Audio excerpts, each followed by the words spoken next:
Interesting మార్చావు. నిజమే, నాగార్జున గారి journey చూస్తుంటే ఇప్పటికిప్పుడే ఒక కంప్లీట్ ఫేజ్ లో ఉన్నట్టు అనిపిస్తోంది.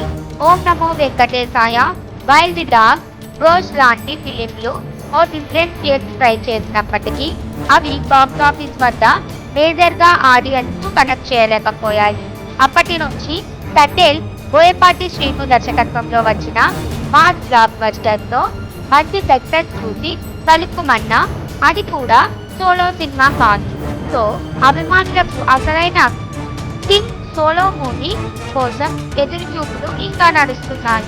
ఇప్పుడు తాజా టాక్ ప్రకారం మరో కొత్త దర్శకుడి కథ వినిపించి దానిపై నాకు ఓకే చెప్పినట్లు కానీ ఇంకా చర్చలు అవసరం అనడం అంటే ఆయన నిజంగా కథ విషయంలో ఎక్కడా రాజీ పడటం లేదు. అది పాజిటివ్ యాంగిల్. ఇకపోతే గతంలో ప్రసన్న కుమార్, సోగ్గాడే చిన్ని నాయన రైటర్, తమిళ దర్శకుడు నవీన్ లాంటి టాలెంటెడ్ క్రియేటర్లకు ఓకే చెప్పి ప్రాజెక్ట్ మిడ్వేల్లో ఆగిపోవడమే నిరాశ. నాకు ఇప్పుడు స్ట్రాంగ్ కంటెంట్, కొత్తదనం ఉన్న కథ, అలాగే మాస్ ప్లస్ క్లాస్ బ్యాలెన్స్ ఉన్న ప్రాజెక్ట్ కోసం వెతుకుతున్నట్టు అర్థమవుతోంది. పాత ట్రాక్ రిపీట్ కాకూడదనే ఉద్దేశంతోనే ఆయన ఇలా జాగ్రత్తగా అడుగులు వేస్తున్నట్లు అనిపిస్తోంది.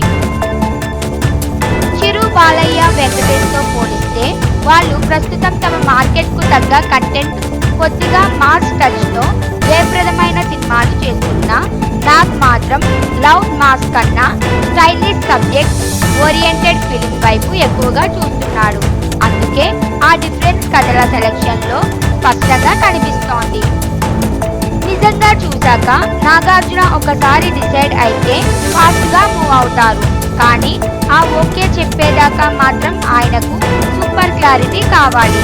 అభిమానులు నిరీక్షణలో ఉన్న కథ మీద కాన్ఫిడెన్స్ ఉంటే అది మరింత బెటర్ అవుతోంది.